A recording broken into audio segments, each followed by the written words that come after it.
Ollie Wines, Brownlow medallist and Port Adelaide superstar.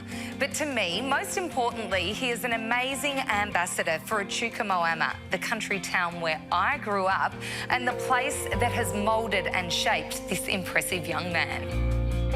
I'm catching up face to face with Ollie's parents, Jane and Tony Wines, who still live in beautiful Echuca, right on the Murray River. Hello!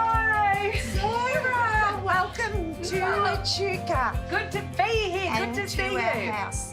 Has it sunk in yet? I mean, it's been 6-7 months since he won the Brownlow that your little boy is the Brownlow medalist. It's been crazy, really, especially living in this town and Echuca, the whole area. It has for Ollie, but for me, the people of the town, you know, every day I go somewhere, oh, we haven't seen you, but we're so proud of your son. The enormity of it, I don't think we'll really understand till down the track, you know, till he's finished playing football. And Jane, show us what's in that beautiful little case. So you've been to Adelaide recently and you've brought home some very precious cargo with you. Sarah was so lucky that he said, bring it home, and he said, Mum, you keep it at home for a while. I think he thinks it's safe here because I'll have it probably sleeping with me. No, it's not quite that bad. But they didn't have a box. Well, I don't know where the box is, whether it was lost in Perth. So this is it in here, and I found my mum, who has passed away, her old favourite pearl box, the Mickey Moto, I think that's how you say it. So we keep it in here, and it's a little bit of my mum. So do you want to have a look? Absolutely, that's so special. And Ollie kept it in his nana, his grandma's box. Ollie has not taken. I was quite surprised. I thought I'd get over there and it would be in, you know, more a modern Jock drawer.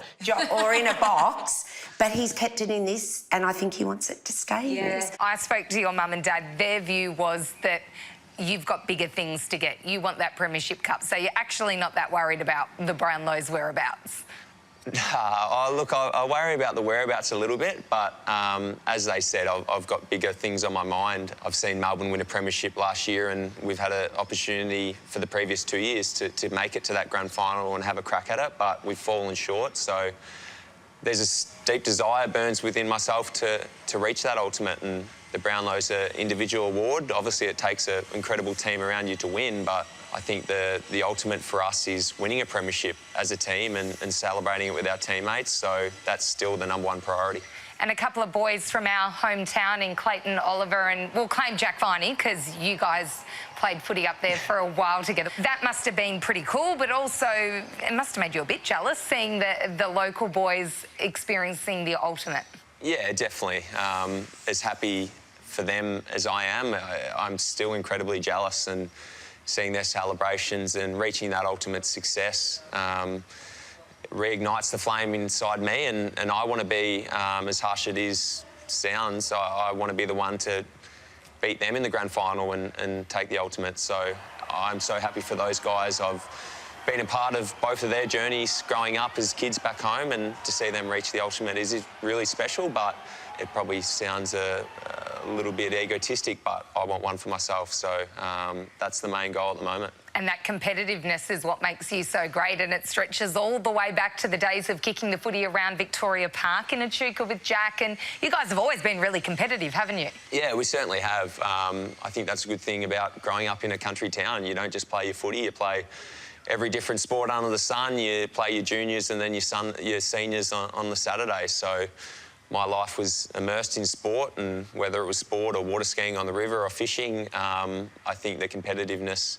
in all those activities has got me to where I am today, and certainly still hate losing, and hopefully the rest of my career I don't lose too many more. This one is gorgeous. Of course, Jack Viney, his best mate, and the parallels with their career. They played their first game against each other. I mean, if you had have told these two gorgeous little boys that they would grow up to play AFL, Jack would win a premiership in the same year, Oliver would win the Brownlow, they would play against each other on their first games. You couldn't script that. The closer they were, the more they would push each other along, and they've been the best thing for each other. Completely different personalities, but similar in some ways. The yin and the yang. The yin and the yang. They've been so good for each other. And when they both got those accolades or won the trophy and the medal, so happy for each other. You know, really, really, there'll always be a big, strong mateship there, definitely. And they used to run wild out in Echuca and jump on the trampoline, kick the footy, they're mad. I have taken more stitches out of Jack Viney than anyone in those early days. How did you feel on Brownlow medal night when you're sitting back here in Echuca, Victoria was in lockdown, and then Ollie told that beautiful story about how he'd ring into Rex Hunt to find out how Andrew Walker had gone in the football? I'm a retired footballer, and you finish your career and you just like to drift away to the wayside and go do your thing. And my kids, my oldest is 14 and he remembers everything about my career. But my middle boy, Ollie, was only about 2 or 3 when I was finishing up, and he come flying in the room. I was nearly hiding under the blankets. I was like, he comes in, he goes, "Dad, the Brownlow medalist, all he's talking about is you. Do you know him?" And I'm like, "Yeah, of course I do, mate. He's a good Echuca boy." And you get a little bit chuffed, but I was more so, I'm not going to say embarrassed, but you sort of sit there going, "Oh, I'm a retired player now," and he's the modern day Echuca boy. So it's just really good to see his development, and obviously winning that Brownlow was massive. So lots of people from home are really proud of you and the award you won, but I think especially Andrew Walker, who you spoke so beautifully about on Brownlow medal night and how he inspired you. Can you now see that you're doing that for the next generation of youngsters? Yeah, it's probably taken me a little while in my career to realise I am to them what Walks was to me. As I said in that Brownlow speech, I remember driving home from footy with Dad when he was riding up from Ima and always ringing up Rex Hunt and asking about his stats, because there's just such a keen interest in people from your community. I think I'm privileged to come from a country town, and sometimes I see the kids from the city and, yeah, we are a little bit geographically challenged from where we are living, but the community we're immersed within, they do everything for each other. So I've been really lucky and privileged with the upbringing I've had, and now to see the kids aspiring to be like me. I had a heap of the Echuca Footy Club kids over to my house and showed them Brownlow, and just to see the look on their faces and for me to be inspiring them is really special. I want to continue to do that, not just a footballer, but as a human. So any opportunity I can get to go home and see those kids and go to footy training or go to school, I love doing. Do you remember playing on Andrew in those early days at Port Adelaide? Because it was one where he knew about you and you knew about him like we all do. We follow each other's careers so closely from home. Yeah, definitely. It was a really special moment when I got to play against Andrew, because he'd been such a role model from a distance in my eyes growing up. So when you do get that opportunity, it almost clicks with you that your dreams come true and you have reached a level. And for a couple of us guys from Echuca being able to battle out, it was really special, and looking a long way in the future. Hopefully one day I can get back when he's still coaching Echuca and perhaps play under him and win a premiership there. Do you think you'll end up going home and living back up there? It's been one of my goals since I was a young kid, really, to play senior footy for Echuca and win a grand final. I think as much as AFL was a dream and a goal, when you're growing up in a town like that and you're training in the juniors before the seniors come out, they're as much your idols as the AFL players. So to be able to win a premiership for Echuca one day in the Golden Valley League would be a dream come true, and hopefully my body has some left after my AFL career to have a crack at that. When you won the Brownlow, Victoria was in lockdown, so Mum and Dad were at home in lockdown. Your siblings, there's that amazing video of them down here in Melbourne jumping on the couch, very excited for you, super cute stuff. But are you aware of the morale boost it gave everyone, just being able to cheer you on when things were pretty tough, especially for Echuca Moama that had been kind of split by that state divide? Yeah, definitely. I've heard all the stories. The Brownlow night itself, I think, I won't name names, but a couple of neighbours were letting off fireworks, and there was a couple of close family friends, probably a dozen or two coming around with bottles of champagne, and we're such an immersed community that we're involved with a lot of the individuals that come out of Echuca, and we follow each other's journeys really closely. So for me to win that, I think it was big for the town and really big for the community in what's been a challenging 24 months. And then when you got to see your parents finally, a bit of logistics trying to work out where you could actually meet up. How cool was that? Yeah, that was really special. There hasn't been many times I've seen Mum burst into tears, but that was a time. Dad is a bit of a softie, so he sheds a few tears a lot of the time. But to see Mum and when I saw her, and it was probably 6 weeks after still, finally when the Adelaide border opens up, but to see the joy in their faces was something that I'll remember for the rest of my life. They ride the bumps as much as I do, not just them, but all my family and my close friends. So they've had such a significant role in the journey, obviously, as parents, and to see the joy and happiness on their faces was probably the most special moment of my life, I think.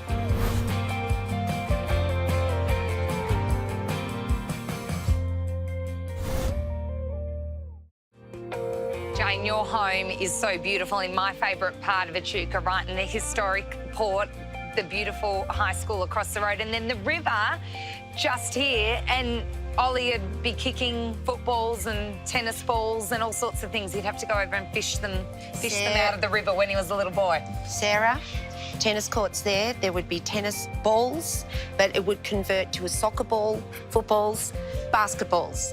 And I would say, we're going to get into big trouble. Go and get those balls out of the river now. Or just scattered around on the riverbank. So they'd all go over and bring them back. What did you get up to when you got up home over Christmas?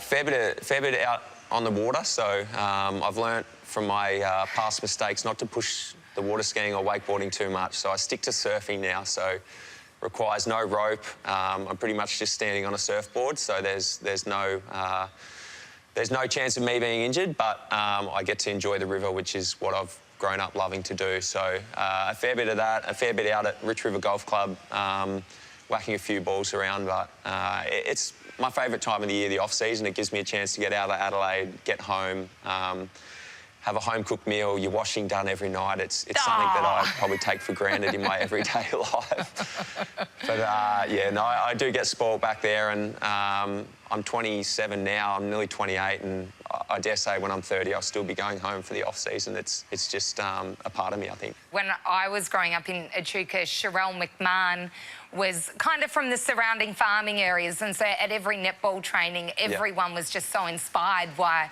Sherelle and playing for Australia. And I can see how you would have been inspired by Andrew Walker and the players that had had an impact on the AFL before that. I was actually a big Sherelle McMahon fan as well. I was obviously having two older sisters and Mum was the lady at the Echuca Netball Club or whatever, and I was a big Melbourne Phoenix fan. So it's not just your chosen sport or your field, it's people in general that I guess you've got similarities with that are really successful, that you see that it can be done, and it inspires you to chase your field. Ollie, how happy were you to see Michael Voss get another opportunity at senior coaching? He's had a really big influence on you at the Power, hasn't he? Yeah, he certainly has. Voss is an incredible human, incredible coach, and I think Carlton's had a really big win there, being able to recruit him from us. He's done a huge amount of work with us off the field, particularly, with our connection as a group and our culture. How has your relationship with Ken changed since you were a younger player, through all the ups and downs that you've had, and now as a Brownlow medalist and one of those senior players in the group? Ken's probably had the most significant role in my career and shaping to me to be the footballer and person I am today. I think coming in as an 18-year-old and being from interstate, I was really obviously homesick and didn't know where I stood, and I think he's moulded me into being really comfortable at this footy club. He's created the environment that myself and my teammates love to come to work to. As the years have gone on, I think he's understood me and how much more comfortable I am now, so he's almost released the shackles a little bit on me to be able to make my own decisions and know what's right for myself in terms of football and the team. So I think particularly over the last 2 years, he's let me realise my role in the team and go out there and do it. He doesn't need to sort of preach to me too much. Do you still feel in your heart almost as if you still are the captain of this side, even though you don't have that role? How does that leadership element sit with you?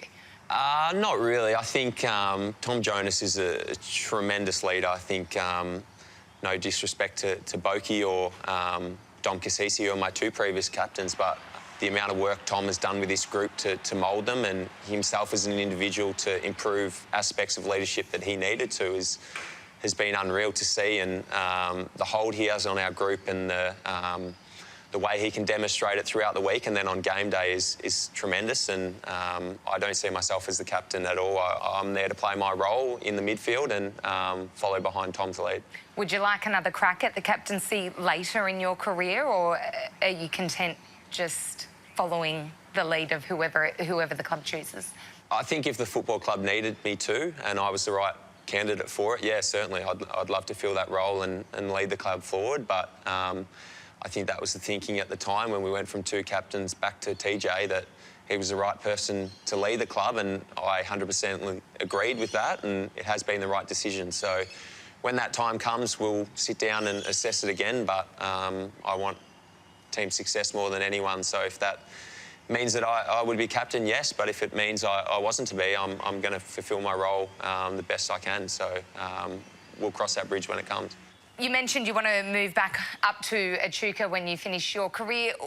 What job will you do? What are you thinking life after football looks like for Ollie Wines? Well, I probably can't jump the gun as of yet, Sarah. My partner's Olivia is from Adelaide, so there's probably another party there that has a fair say in that decision. But we'll wait and see. But look, I'm comfortable wherever I'll end up, whether it's Adelaide, whether it's Melbourne or Echuca. I'll be comfortable where I am. I've built some really good friendships and relationships over here that I'll have for life. So wherever it is, I'm not sure. I'd love to go down the track of Dad. Dad's been a big inspiration for me. He's come from not much education to being really successful in the building industry. So hopefully one day follow him. But where that is, I don't know at this stage. Are you doing any study or things outside of footy at the moment, or does footy take up pretty much all your time? I actually deferred from TAFE last year. I was doing a building design diploma and focused